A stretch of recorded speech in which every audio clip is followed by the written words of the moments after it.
Hi, everybody. I'm going to talk to you about the Dillon Matthews article and the Isabel Sawhill article and explain the assignment, walk through the assignment. This is one of the more challenging assignments in the course because the Dillon Matthews article from Vox is one of the more challenging articles to comprehend, not because of the writing style or the language used per se, but because of the confusing and sometimes misleading way in which he frames his argument, right? Etzioni was complicated and he repeated himself a lot. And we've had other articles that are rather challenging. Martin Luther King used very poetic language oftentimes. This is different. So I'm going to walk you through this in hopes that it will be beneficial. So let's first start with, what's the assignment about? There's 3 points. Explain Matthews' critique of equality of opportunity, whether or not you agree with it. And this is actually one of the most challenging things you can do in the class. Followed by explaining Sawhill and Matthews' challenges they perceive in society. And then which one do you agree with? And that's open-ended. You could agree with both. You could agree with neither. One or the other. It's fine. So there's this concept. It's called Hanlon's razor, not to be confused with Occam's razor. Hanlon's razor states that in a scenario where you can't determine between stupid and evil, assume stupid. In case you're curious about how I feel about this article. Dillon Matthews does some things that I think are misleading, potentially disingenuous, but I can't say for sure, so I have to assume he's mistaken. He starts out with a critique of equality of opportunity, but there's a problem at the very outset. He doesn't define what equality of opportunity is for us, which is an important thing to do if you're going to talk about a particular topic in a nuanced way. So he doesn't offer us a definition that he operates by. That's one problem. Secondly, he often enters in other little qualifying statements, perfect or pure equality of opportunity. Well, now we really need to know what you mean, but he doesn't help us there. What he does seem to describe is this utopian, nearly communistic, Marxian concept of perfect equality in the sense of we are all given the same things, we are awarded the same things, we are allowed to experience the same things. And he talks about this in a negative light because that sounds crazy and would be terrible. What he's doing in this scenario, he's setting up a straw man argument, right? He's telling us a story about equality of opportunity that isn't real, that we don't operate by, that no one buys into but him. When in fact, what he describes is equity, it's equality of outcomes, the thing that he's actually in favor of. This is all very confusing, and so I understand why many of you have had some trouble nailing down his argument. He starts off with a misinterpretation or a misrepresentation of equality of opportunity. Now, I'm going to offer you a definition of equality of opportunity. And to be honest, it's not a very good term because he is taking it in its most literal sense, but it's not how it actually operates in our society. I would describe it as this. Equality of opportunity is the removal of illegitimate barriers. What constitutes an illegitimate barrier? Well, your sex, your ethnicity, your religion, your age, in some scenarios. Things that you can't control about yourself that should not limit you from trying things. Now, granted, if you're 100 pounds, being a fireman may not be your best option. If you're a 12-year-old child, being in the military, probably not a good option. So there are some reasonable common sense limitations. But once you reach adulthood, once you reach the age of consent, whatever legally that is defined as, or morally in a society, no one's going to stop you from trying. And the only thing that prevents you from doing a thing is whether or not you can do the thing, right? So a man or a woman can be a doctor so long as they can pass their medical boards, right? Nursing, being an engineer, building bridges, building buildings, being a pilot. These are all things, by the way, that have limitations around licensing, which is a bottleneck that he talks about later, but we'll set that aside. So when I say equality of opportunity, what I mean is the removal of illegitimate barriers, allowing people to pursue happiness. It's not a guarantee. Matthews obfuscates that in a very confusing and I think disingenuous way. Now, what is it is he actually, bothered by? Well, it turns out it's meritocracy. And if you read through the article, I think that can become clear. If you didn't get it the first time, now that I've told you, you'll go, oh, right, got it.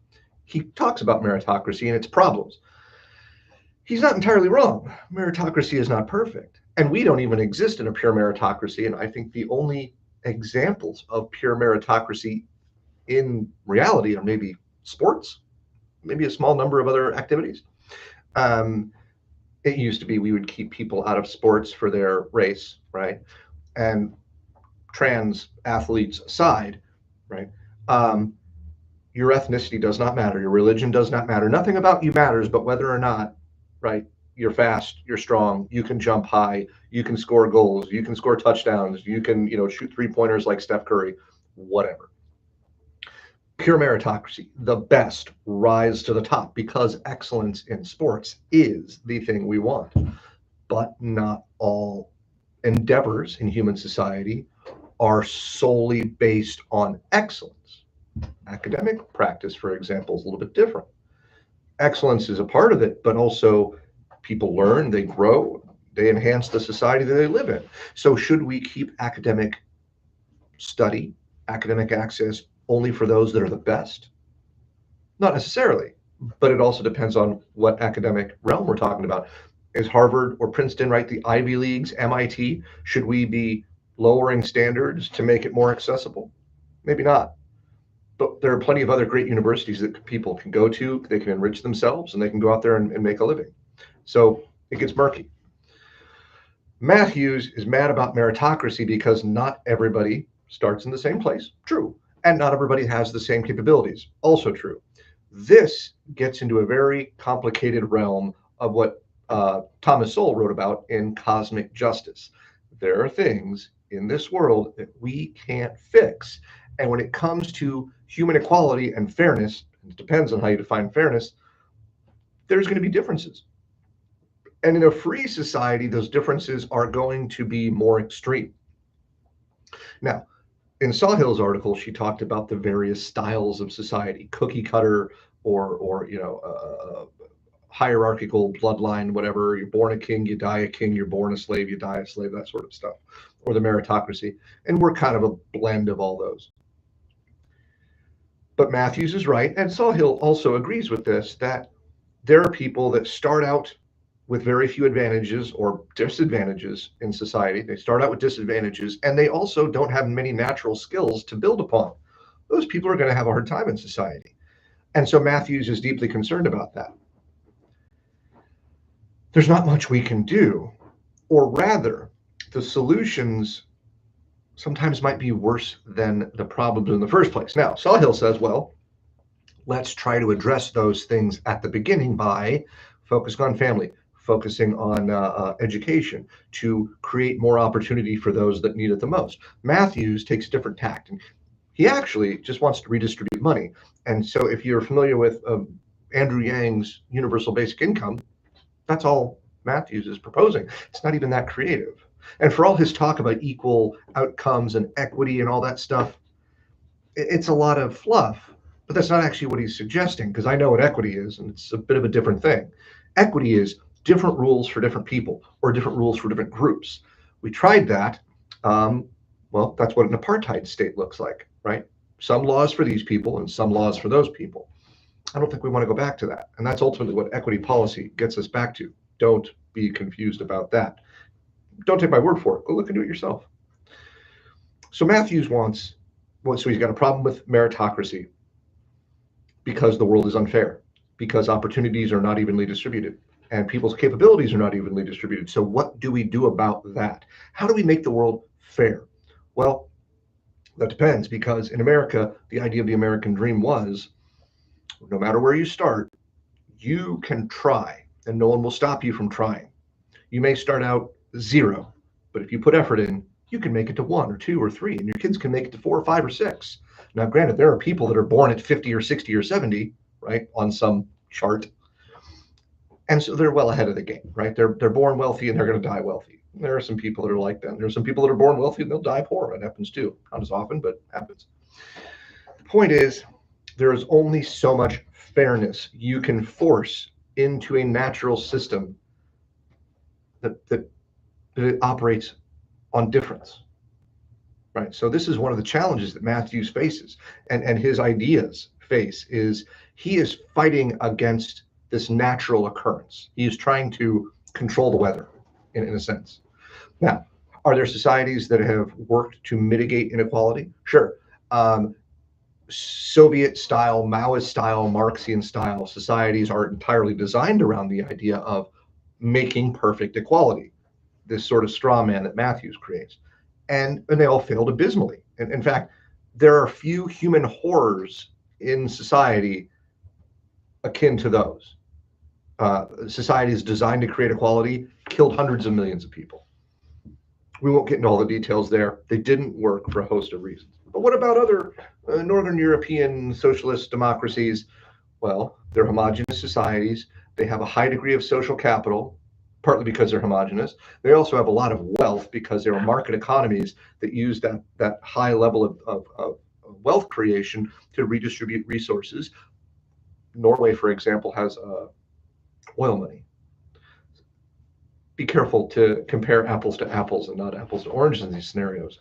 The point is, creating equality amongst citizens in a society is incredibly difficult. And the more free the society is, the less likelihood you can ensure that equality in the sense that Matthews maybe hopes for. The best you can do, in my estimation, and many others, is you mitigate inequality, something that Etzioni talked about and what Sawhill is equally focusing on. How do you mitigate inequality? You try to benefit those that are least advantaged and not just give them like money, but actually address the root cause of why is there inequality. Do you have an unstable or dysfunctional family? Can we work to stabilize those family structures? Are you getting access to decent education? Are your parents able to work and provide childcare? Can we help in those ways? Sawhill is certainly using the power of government, just like Matthews wants to do, but she's far more targeted. Matthews, in my estimation, seems like a much more pie in the sky sort of approach. So both of them are focused on the idea of addressing inequality. I think Sawhill has a more practical, goal-oriented approach. Matthews says a lot in his article, but there's not a lot of substance there. He is right that we can critique meritocracy. It's true. It's not perfect. And there are people that are disadvantaged. What do you do about that? Well, you try to use targeted approaches, because to upend the system, to burn it all down and start over, I'm sorry, I don't think that's going to produce a better outcome, because, well, that's a longer discussion. Hope this helps to shed some light on what Matthews was talking about and what he wasn't talking about. Take care.